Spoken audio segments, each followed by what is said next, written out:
Welcome to Disney Planning Insights.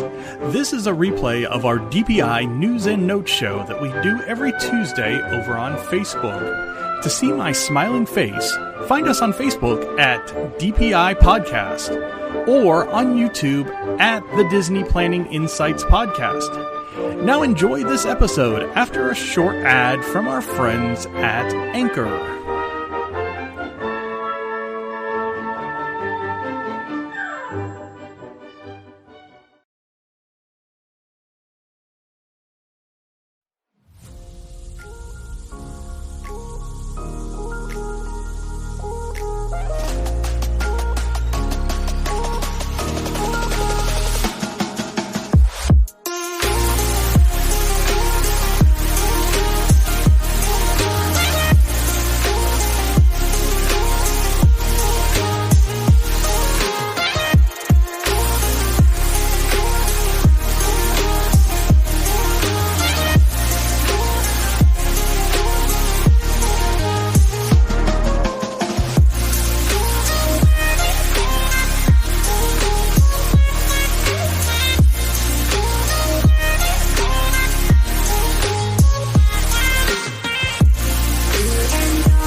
Hello, Disney friends. It's Matt with the DPI Podcast. Today is Tuesday, October the 26th, and we are going to be talking some Disney tonight, which, if you're here on Tuesday night, that's all we ever do. It's kind of awesome. So tonight we've got Peter from Princesses and the Mouse Disney Travel coming on. He just got back from his trip last week, going over 50th anniversary stuff, going over Boo Bash, going over a lot of things with him. Got a lot of news tonight. Couple of quick housekeeping things as far as the podcast goes. If you weren't with us last week, we did do a live from the Boo Bash from Magic Kingdom with Peter over at Boo Bash. He is telling us about Genie Plus, about Enchantment, about Harmonious, a lot of different things in that live. So go check that out. It is on the Facebook page here at DPI Podcast and on any of the streaming services that you get. Just look up the Disney Planning Insights Podcast.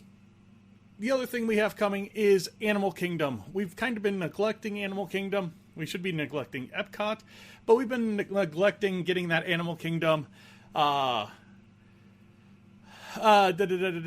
park detail series out. So the first side of the park detail series comes out tomorrow morning. It's going to be on both the YouTube channel and on the podcast platform. So whether you're a video or an audio person, both of those versions are going to come out about 6 o'clock tomorrow morning Eastern time. So definitely want to check those out. Again, Park Detail Series 1 for Animal Kingdom, and we're going to go over Africa, Pandora, the left side of Discovery Island, and kind of the entrance area like we do with all of the other Park Detail Series. The other Park Detail Series videos and podcasts. So again, lots of news today. Peter is getting his camera and lighting and microphone and everything set up. He looks like he's lost in like 90s dial-up mode right now. So hopefully he can get that figured out. As soon as he gets that figured out, we'll get over to him and start talking some Disney with him. So let's just see where this screen goes.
It's getting a little bit better.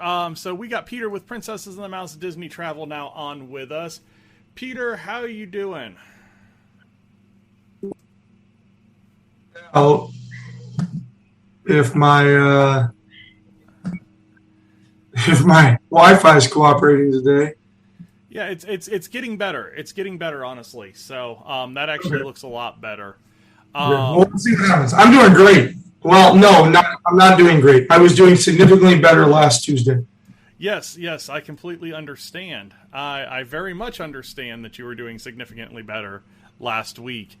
So real quick, highlights of your trip. You did Boo Bash, Enchantment, Harmonious, Rat Ride. What was the number one thing that stood out to you as this trip? You did a lot of new things. This was kind of your first trip as a DVC member as well, so a lot of new experiences. Yeah, as you just said, so something my family and I always try to do is when we look at a trip, we try to find a bit of new. And I think this trip we found a lot of new. We stayed at Polynesian for the first time, so I had never stayed on the monorail loop. You and I have talked, quite a bit about you loving to stay at Contemporary.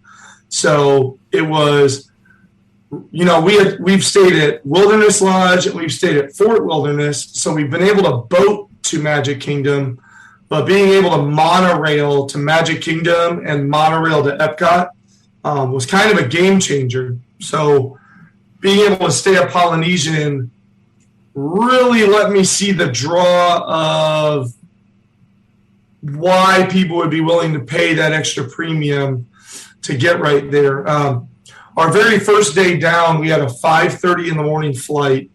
So we got in crazy early. We kind of got to the resort, went straight for Magic Kingdom. And so naturally, by the time, 6, 7, 8 o'clock rolled around, we were exhausted. Yeah.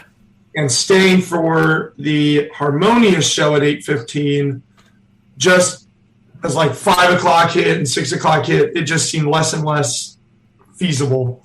So we bailed early and went back to Polynesian, and I'm really glad we did because Polynesian is perfectly across the bay from Magic Kingdom. So from the main pool there, you're just staring directly at the castle. Yeah. And they pipe in the music to the beach and main pool area. So we were sitting in the pool watching the fireworks and hearing the soundtrack for the first time, which was honestly perfect because then when we actually sat and watched Enchantment a few days later, we could focus on the castle projection. Yeah. And that makes it a big deal because, when you're watching it for the first time, it's kind of overwhelming if you go in there blind, and Shannon's going to do that here in a few weeks. Go into these shows blind, and you're kind of overwhelmed with everything that they throw at you with the pyrotechnics and the actual show itself and everything else that goes with it. Getting kind of a lay of the land and still being able to see the show is probably a pretty good way to start that whole experience. Was. So staying at Polynesian was amazing. I had been wanting to stay there since I was about my son's age, so over 20 years now is the first time I saw the luau and wanted to stay at Polynesian. So that part of the vacation was amazing. We talked on Tuesday already. That Tuesday morning, I was able to get a Space 220 reservation for Tuesday at lunch. So Space 220 was a remarkable experience. As we kind of talked about on the show previously, a fine signature dining experience. The food was exquisite. The atmosphere, because the restaurant wasn't packed. We kind of speculated that they're still trying to figure out what capacity is, and so how many reservations should they have available. They might still be training more cast. They want to make sure the experience is worth the price tag. So all of those things just turned into a really, really fantastic dining experience. Just the restaurant was like maybe half full, and the food was just remarkable. And obviously the environment was out of this world. Yeah. So yeah. Nice use of the pun there. Thank you. Now I know you did genuinely thought we went to space. I know you did lunch there, and the menus are very similar. There's just a couple of changes to the menu. When you think of that as a fine dining experience, does it warrant the price for that dinner? When you're looking at a $75, $80, $90, close to $100 dinner if you have a couple drinks with it. Yeah. So obviously I paid the lunch price of $55. I got the appetizer and the entree. $79 will buy you dinner there, but you do then also get a dessert. And like Matt said, the steak kind of upgrades because my wife got a flat iron steak. I believe it upgrades to a filet at dinner. And I got this tuna dish that was just remarkable. It really, really was. It was fantastic. And I had no qualms with the price. I chose not to get a drink, but my wife got a drink and my friend who was with us got a drink. So we had 3 adults, 2 kids, ate the whole meal and paid, under $250. So I do think if you're afraid of the price tag, I think the safe bet is to go at lunch. But also, I saw some of those desserts come out, and having to get one of those desserts wouldn't have been a bad thing either. Yeah, so the 2 shows, which one was your favorite? Oh, boy, that's a tricky one. Okay, so I did not – I was a big fan of Wishes. I was a big fan of Happily Ever After, and Enchantment was – right up along the lines of, is it different than Happily Ever After? Yes. Is the soundtrack different? Yes. I do think that the Happily Ever After soundtrack hits a little harder emotionally than the Enchantment soundtrack does. And so, but I also think the castle projection on Enchantment was better than the Happily Ever After, just with all of the moving parts and all of the different things to look at. Yeah. There's a scene where Wally and Eve are dancing up the tower and they swirl past one another. They get to the top, and then there's 2 flare fireworks that launch perfectly as they go off the top of the. So like, I just think of that moment because I watched it a few times. Like that moment was just stunning. It was all synced up perfectly with the launch, with the perspective of viewing. So there's kind of like pros and cons with Enchantment, but at the end of the day, I guess my point is Enchantment fundamentally better, worse, or otherwise than Happily Ever After and the shows that have been happening at Magic Kingdom for years? And I would say no. So Enchantment wasn't, wow, this is amazing. It was just like, okay, yeah, it's another fireworks show. It's good. I enjoyed it. It's great to have the fireworks show back and all of that. Boy, Harmonious was a remarkable show. Like it really was. Those barges are amazing, and everybody's making a big deal about getting in the circle so that you can see the cascade of water and the projection there. Yeah. The projection in the middle circle is almost identical to the projection they put on the side of the barges. Or not projection, it's video. Yeah. So the projection they put on the waterfall is almost identical to the video that you get on the sides of each of the 4 smaller barges. So there's really not a bad spot to view Harmonious from. To the same degree, they incorporate the World Showcase, but I did love how Illuminations genuinely highlighted the World Showcase as it went around. Yeah, kind of built through that show around the World Showcase, yeah. Right. It was like, boom, and this illuminates, and that illuminations, that's hilarious. So I really enjoyed that. And with Harmonious, the only thing the countries did was there were some spots where their lights were themed into the show and themed into the music to where they were flashing on and off or going on and then going off. And so to me, that was a bit of a detriment because I love World Showcase so much. And so I don't feel like this show incorporates the World Showcase, but the show itself is remarkable. Kind of what, and this might be a detriment on your list, Matt, but you have mixed opinions about them pushing IP into the parks. And so Harmonious obviously is just full of Disney IP, whereas Illuminations, not really. They brought in some songs, but it was its own thing. Yeah. So Harmonious is obviously full of that Disney intellectual property. So the fountains, the fireworks show was dialed up. It was definitely an amped up fireworks show over what's been there before.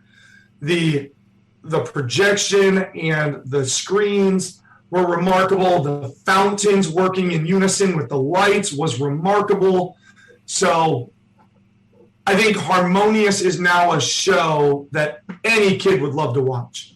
And so now this is a huge push of mine for our Disney clients going forward, that if they're going to skip a park to do, if you're going for 4 days, so you're going to do Magic Kingdom twice, what other 2 do you do and which one do you skip? If we're not getting park hoppers, I'm skipping the Animal Kingdom all day. Yeah, you almost have to skip Animal Kingdom now, and that's my daughter's favorite park, which is, my daughter's 10 years old, so this is kind of crazy to even think about that. But does Harmonious mark the end of EPCOT as we knew it?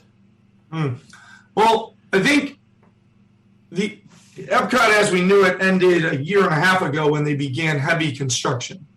Correct. But there's a full reimagining of here's what the sort of the land, water area is going to look like, and then here's what our space future area is going to look like. So yeah, I think EPCOT as we knew it is long gone. I cannot tell you how much I missed those suspension wire flags hanging out over the central courtyard and the big fountain looming. I cannot tell you how much it kind of hinders my EPCOT enjoyment walking through the barricades out to the far left and right because that middle area is ripped up. So yes, but not in necessarily a bad way. And I don't think I'm saying it in a bad way. I think Harmonious really marks the turn from EPCOT being very much an educational and a diverse cultural park where it was focused on the culture through the people. Now I think it's making a shift towards using IP to help with that immersion in culture.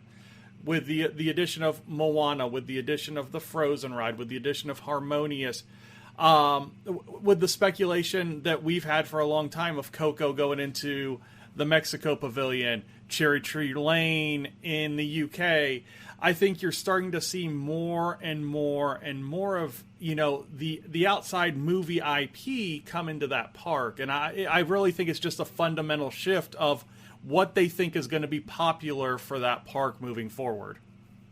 So two points came to my mind as you were talking about that. So thing number one, a decade ago, we didn't have a tremendous amount of multicultural celebration movies from Disney. Correct. Right? So if we talk a lot of those things that you said, Frozen, Moana, Coco, all of that has happened in the last decade. Yeah. Maybe a little bit longer, right? Hell, even like having Tiana in the story of the Princess and the Frog is, I know Princess and the Frog is a little bit older movie, but it's still, what, 2000 years? Yeah. Yeah, 2008, 2009 maybe for when Princess and the Frog came out, maybe a year or two before that, but not by much. I'm going to have to look now as I make my point. So part of it is the EPCOT from 15, 10, even 10, 5 years ago reflected the Disney of the time. And so now the EPCOT of today that's being redesigned and reimagined is showing the Disney of today. There are a lot more of those celebrations and those stories that we can put in. Already Coco's taken over Mexico. Because Three Caballeros is still there, the entire front entryway is just a Coco shrine. And it's fantastic because it's what your kids and what my kids know. And so for the next generation of Disney to come in and for Disney to keep itself relevant and popular into the future, it needs our kids to see stuff that's familiar to them so that they want to bring their kids back in the future. Correct. Why does Splash Mountain need a redesign? Splash Mountain needs a redesign because our parents saw Song of the South. I never saw Song of the South.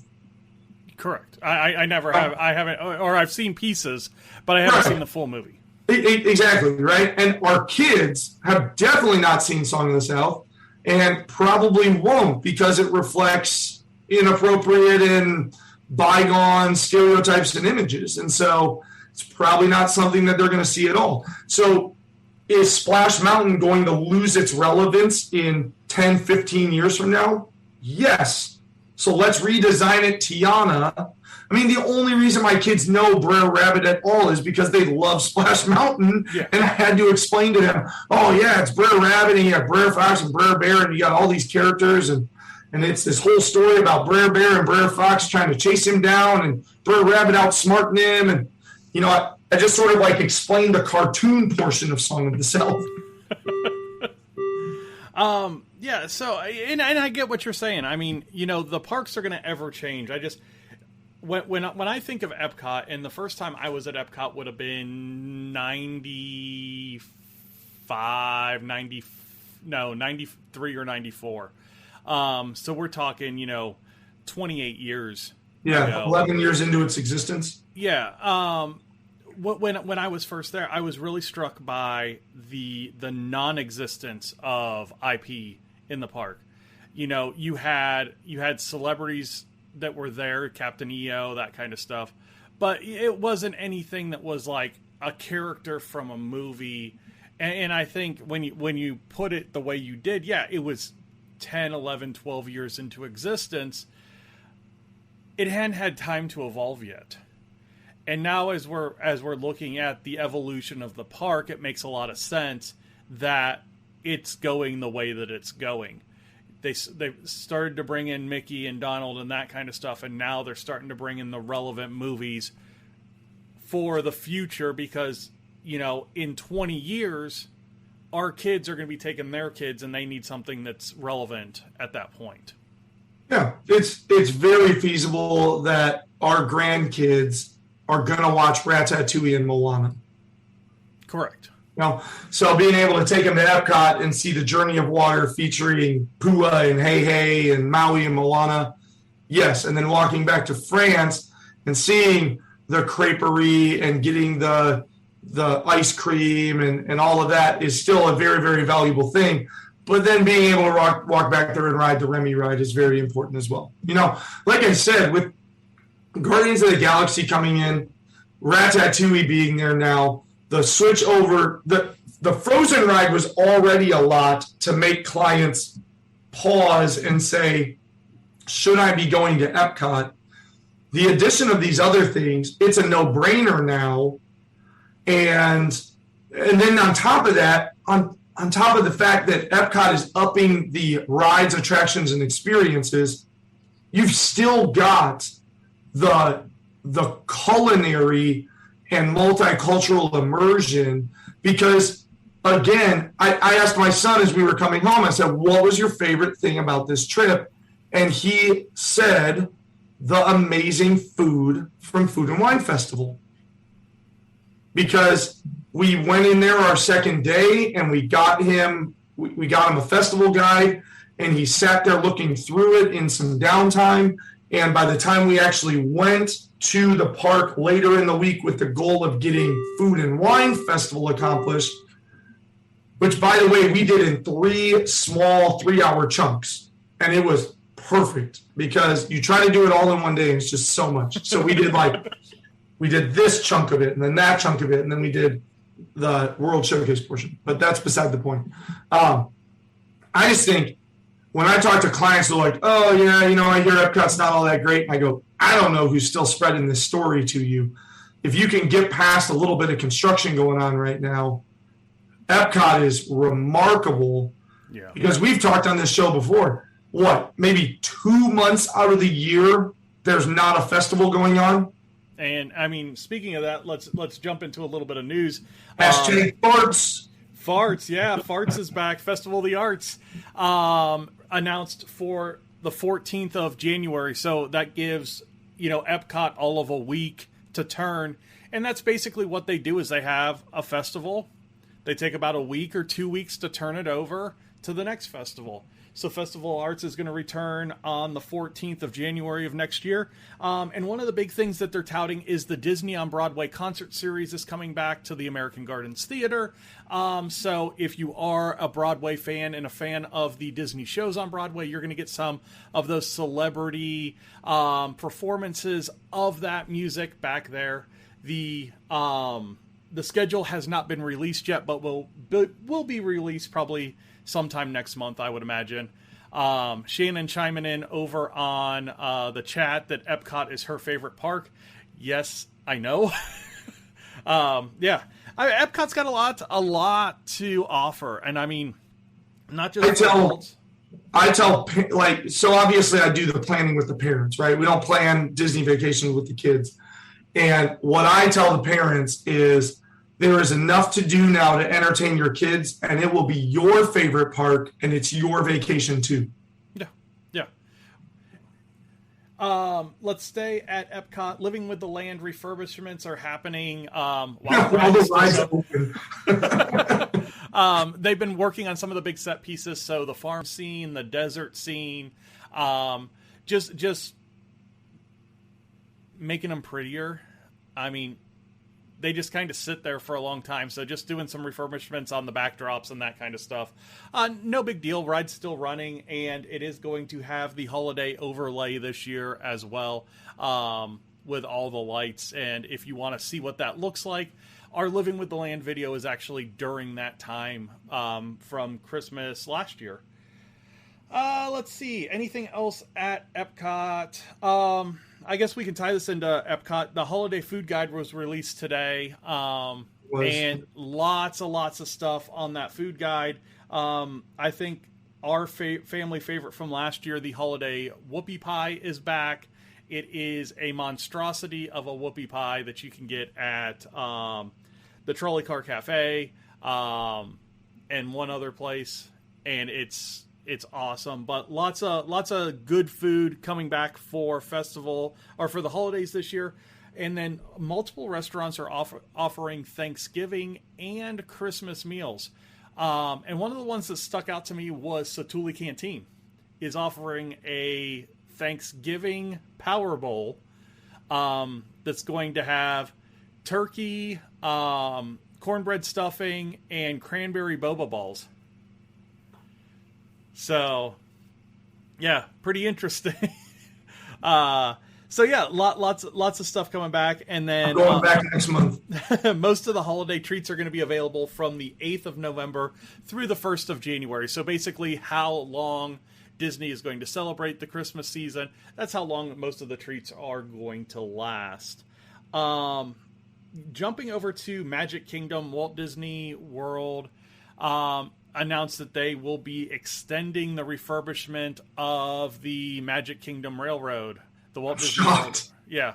Now it's funny because I didn't even think about it, but it's been closed since 2018. So we're entering year 4 of this closure. And a lot of it has to do with all the delays that have happened with Tron, with COVID and all that. But one person that I saw on Twitter had a fantastic idea. Why don't they run it as a shuttle system? Run it forward from Main Street Station all the way back to Fantasyland, and then run it backward from Fantasyland back to Main Street USA. Who knows? It may be where the station is. They might have issues with that. And the trains may not be good at push-pull. Yeah, they got to be able... Yeah, well, the push-pull aspect, obviously, just understanding train mechanics might absolutely be the case. But there's also got to be some switchback places on that track where they could still get like 2 trains on the line and have it slide past the other one as they go along that line. That's not a bad idea. Like you said, obviously it's mostly to do with Tron because they had to completely rip up that area of it, and the last thing they're going to do once Tron is ready to go is reroute the railroad and, around it. But you think about it, it's the 50th anniversary and you don't have the train running. Right, which is arguably Walt's greatest passion. Yeah. Walt was a huge train fanatic, for those of you that don't know. And, basically you could just imagine telling Walt, hey, due to refurbishments, we're not going to have this open during the 50th anniversary. Like that, I don't know if that would fly if he was still alive and in control of things. So staying at Magic Kingdom, 2 dates for the Christmas party have now sold out. November the 9th and November the 11th. And it's significant because it's the first 2 of the cheapest price. So it's the first 2 dates that have that $169 per person price tag. Opening night is $189, and then that Friday is also $189. So it's interesting to see that those 2 dates have sold out, and they're the only 2 dates that have sold out so far. And that's getting to be a couple weeks away now. So when you think about it, we will be there for the November the 9th, Mickey's Very Merriest After Hours Christmas event, or whatever the hell they're calling it.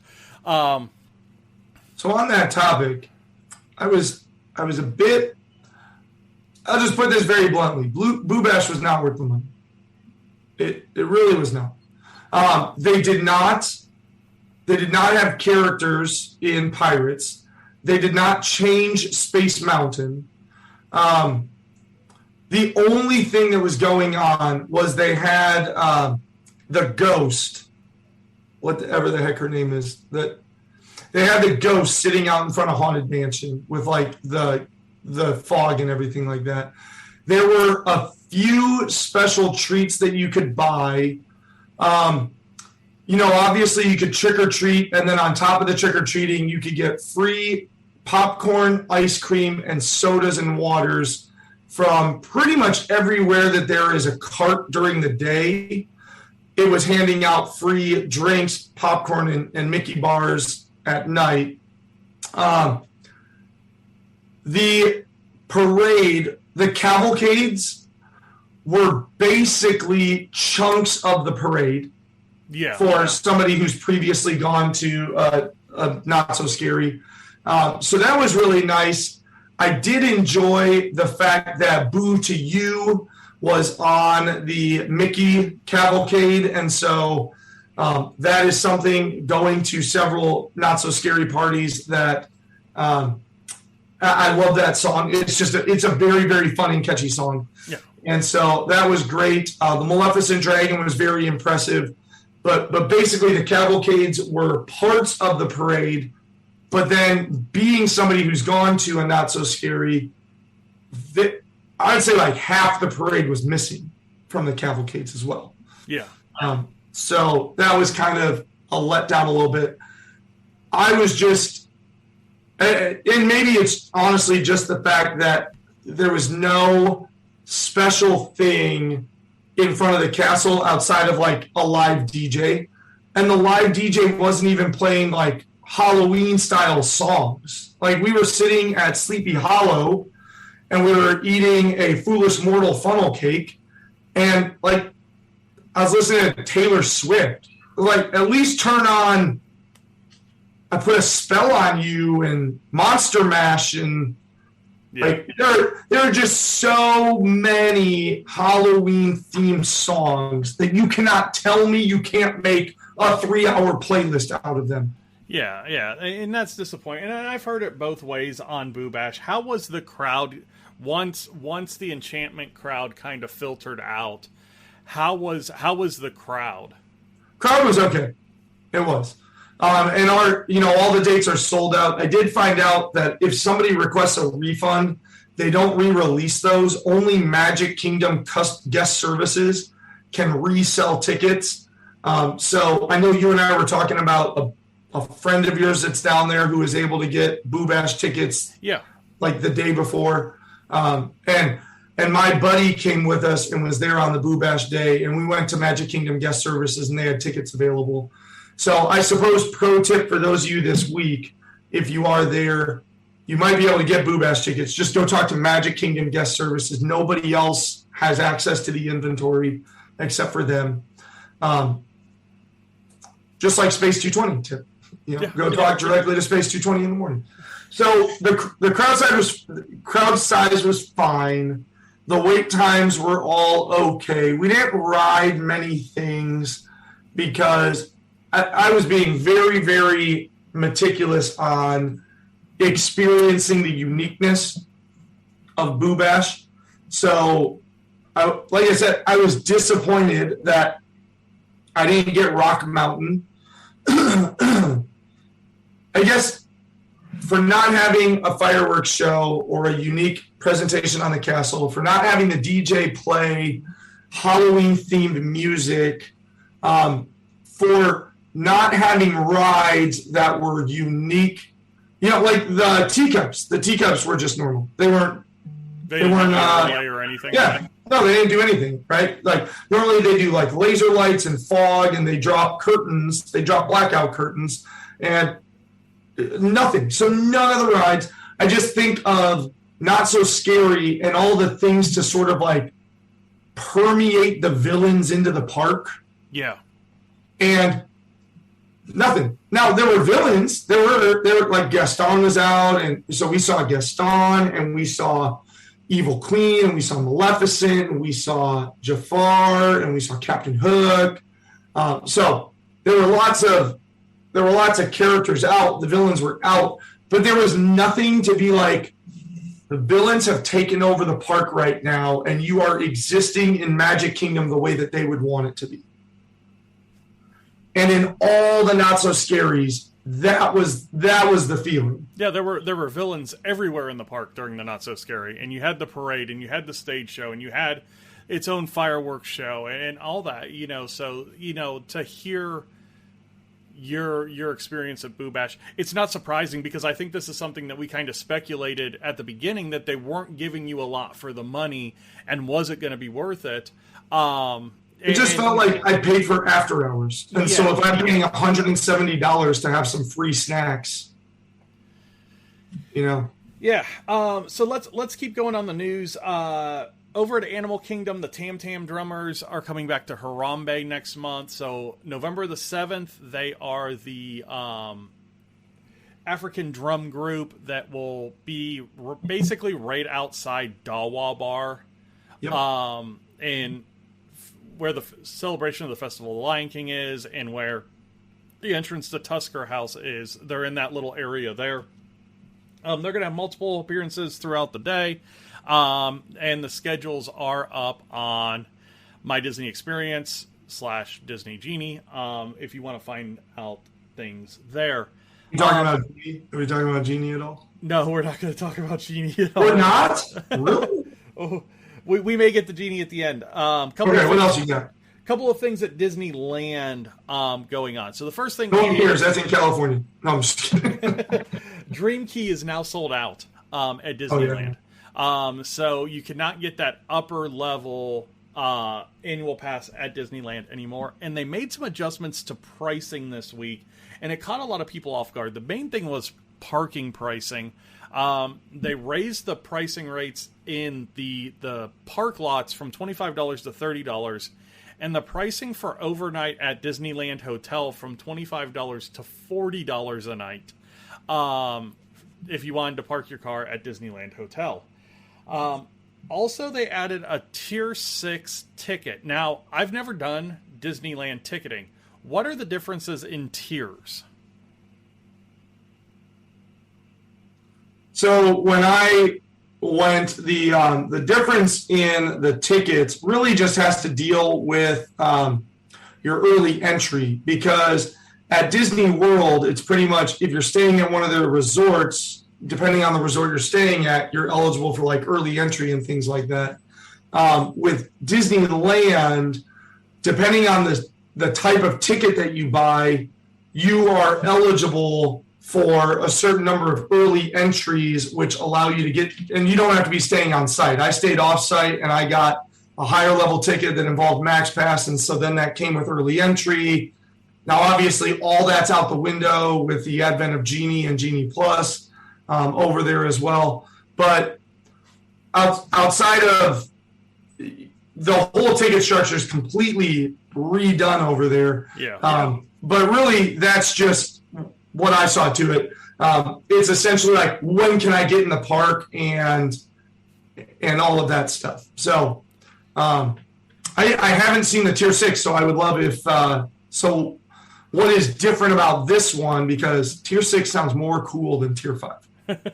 Yeah, and then on top of that, all of the tiers, except for Tier 1, saw a raise up to 8% per ticket. So just a raise in prices, and this is probably just an adjustment to market right now and to recoup some funds lost during COVID. The other thing broke kind of late today, and Disney doesn't put a ton of stuff up on TikTok, but this was released on their TikTok channel, and it pertains to the Main Street Electrical Parade. And they had the little snail kind of working in a warehouse out there. And I told Shane, I said I wasn't going to speculate or anything like that about the ramifications of this. But basically what they announced is that the Main Street Electrical Parade is coming back to Disneyland at some point. So what do they do with Paint the Night?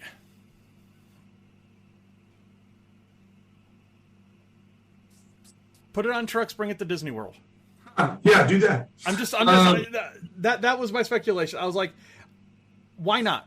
Just bring both of their parades over. Magic happens, Paint the Night, call it a done day. Yeah, there's nothing saying that they're... Okay, so first of all, yeah, you already have the Wheel of Color that happens in California Adventure, so you have sort of like its own thing. There's also nothing that says that they're like mutually exclusive of one.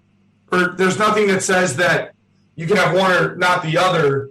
I mean, theoretically, you could incorporate it into it. You could also run one and then run the other one an hour and a half later. I mean,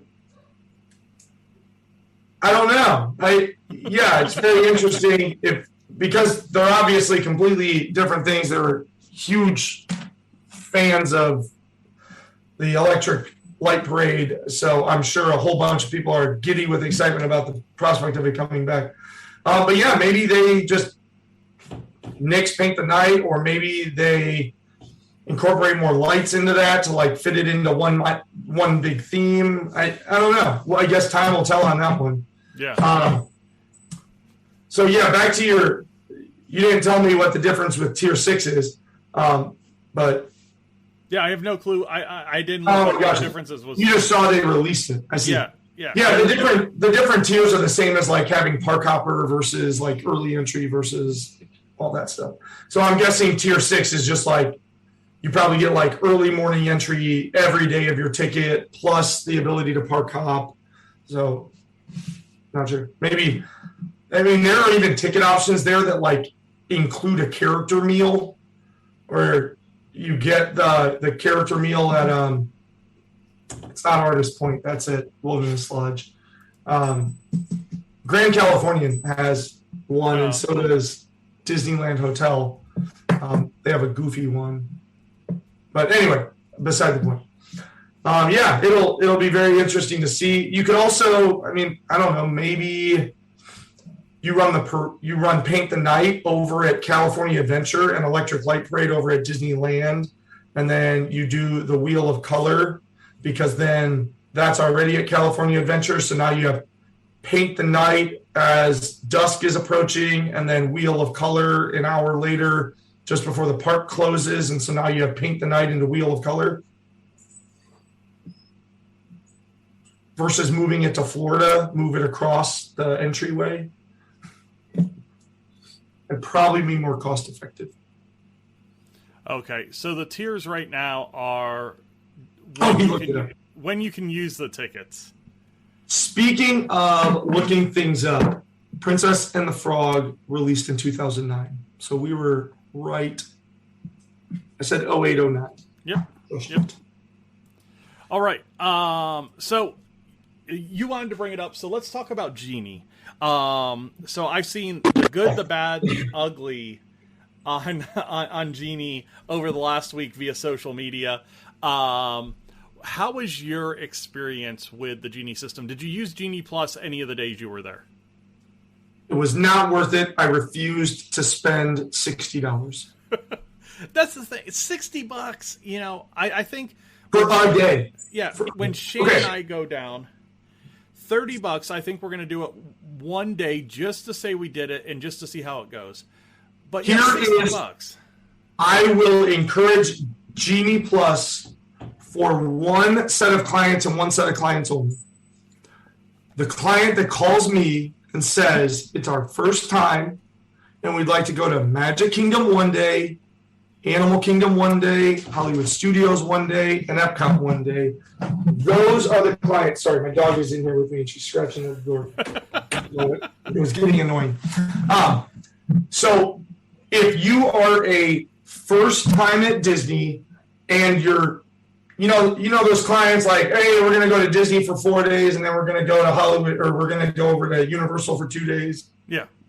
Then I'm going to say, okay, let's talk about this add-on that you can do that's going to be incredibly worth your time. Right?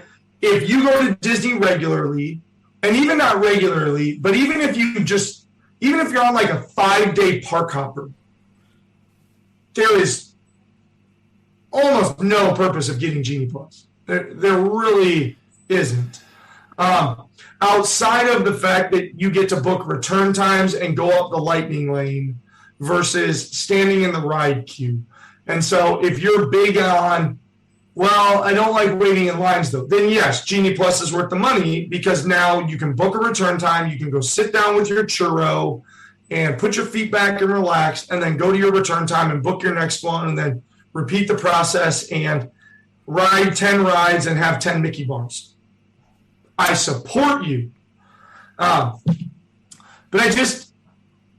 with FastPass being gone, the ride lines are so manageable. Even in the fact that I was there 2 weeks after the 50th anniversary started, and the October fall break crowds came swarming back in all their fury. There was tons of reports about like August and September being like ghost town. It was not that way. There were people everywhere.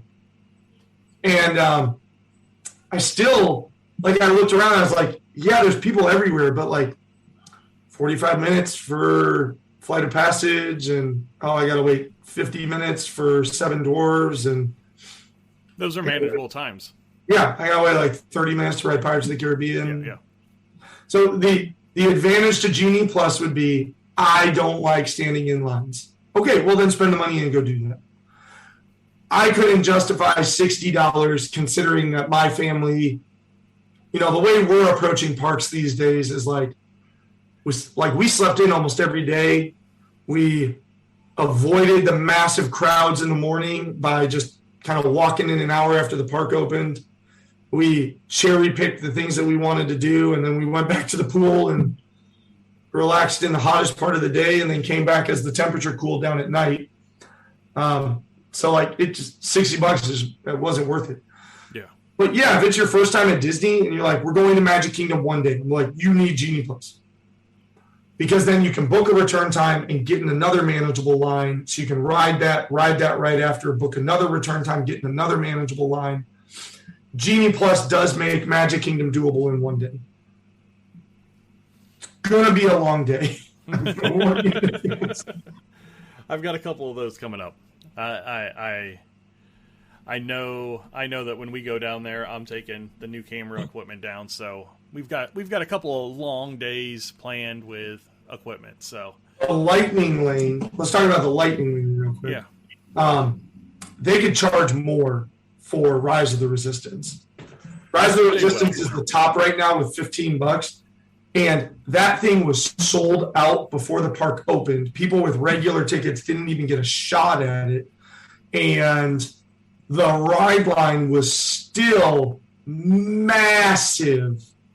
Like you're talking 150-minute plus wait times. So you could open more windows and you could charge more for those windows if you were Disney. And then on the flip side, exactly like you and I speculated, Frozen, why am I going to spend money on that? And why am I going to spend money on Space Mountain? Like nobody was using, like you could get Space Mountain late in the day for like 30 minutes from the current time. Yeah. But you and I already know, right? Space Mountain, as soon as Tron opens up the gate, flipped out. And as soon as Guardians of the Galaxy opens up its queue system, flipped out. Yeah. It's gonna be Ratatouille. I can't believe that Mickey and Minnie is the other one. I think that's a bad call as well. What would you do at Studios? Would you do it with Slinky or would you do it with? I'd do Slinky. Smuggler doesn't draw as big of a line. Plus, Smuggler just turns people. What were you thinking? Rock and Roller Coaster.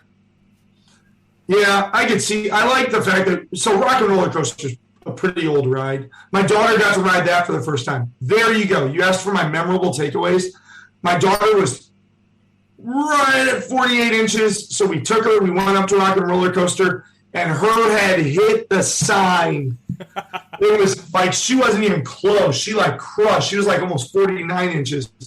So we get on Rock and Roller Coaster, and I hear a little girl screaming. And so I'm thinking it's Addie until I realize that it's coming from behind me. And so then I start tuning in to listen for Addie's voice. And all I hear over and over again on Rock and Roller Coaster, in the dark, upside down, first for both of those things. Because, she's ridden Space Mountain. But even there, I hold her shoulders most of the time. So she's in the dark, propulsion launch, flipping upside down 3 times. All I hear coming from her is, "This is awesome! This is awesome!" But anyway, with Rock and Roller Coaster being such an old ride, it's kind of like Space Mountain. Why isn't Space Mountain drawing people buying? How many people have been riding Space Mountain for 30 years? Yeah. Now you want me to pay $8? Forget you. I'm going to pay $8 for my 15th and 16th ride on Space Mountain. Yeah, I think putting it on Slinky Dog Dash would make sense, especially looking at the lines that place was drawing. It would make a whole lot of sense to charge Mickey Minnie prices like $8 for Slinky Dog Dash. I think a lot of people would jump on that. So anything else that you're seeing around the parks, or anything else you want to talk about? I just want to go back. Yeah, we're getting that itch now. We have bags starting to be packed and that kind of stuff. So we're Yeah, on the other side of it right now. Yeah, you guys are 2 weeks away. Yeah. I realized I haven't seen the parks at Christmas with all that holiday decor in several years. So, well, don't you dare do what you've talked about doing. What have I dared talked about doing? Oh yeah, I have. That. I might do that, and then I also, the only festival we have never been to is Festival of the Arts. So there's also been talk in my family about late January, just taking a long weekend, take a Friday, Monday off of school, or a Thursday, Friday off of school, and fly out late Wednesday night, fly back, mid evening on Sunday, and just hit the parks Thursday, Friday, Saturday, Sunday, something like that. But we've never seen Epcot for Festival of the Arts, so we will see. But yes, Matt, it's getting more and more likely, actually, unfortunately. It's a really big pill to swallow. No, I completely understand. By pill, I mean $. Yes. So that's all we've got tonight. Peter, thanks for coming on, bud.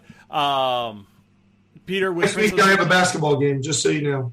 What's that? I have a basketball game next week, just so you all know. Oh, all right. So no Peter next week. Well, okay, yeah, that's fine.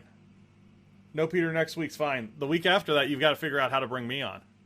Yeah, I'll run the show and bring you on. There you go. So I can click go live on Facebook. I just don't have all the fancy stuff. You have enough fancy stuff.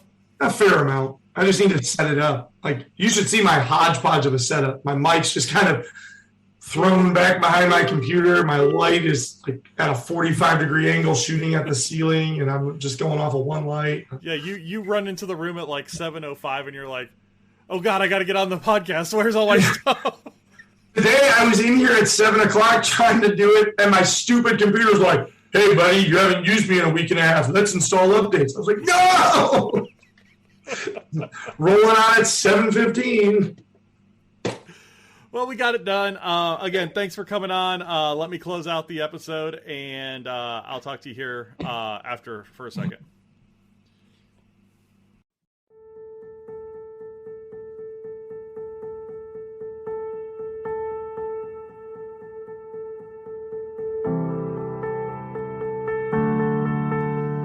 So yeah, we had Peter with Princesses and the Mouse Disney Travel on tonight. If you need a trip, go through our website at PA.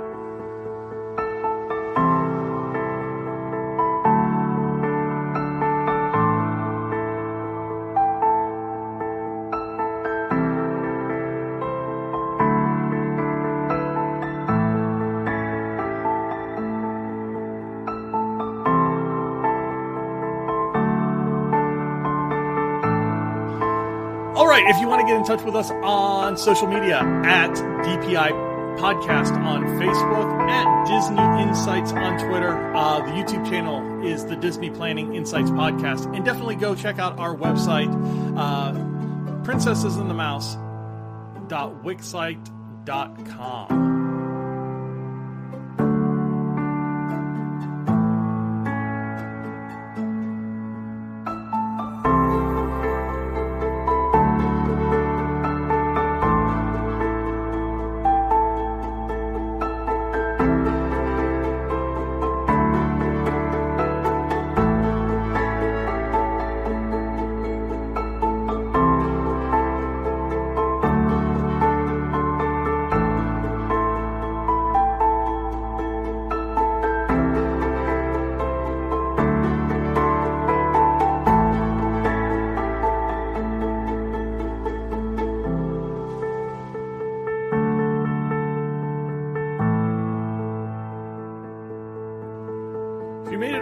Screen. Thanks for hanging out with us. Have a good week, and we will see you next Tuesday.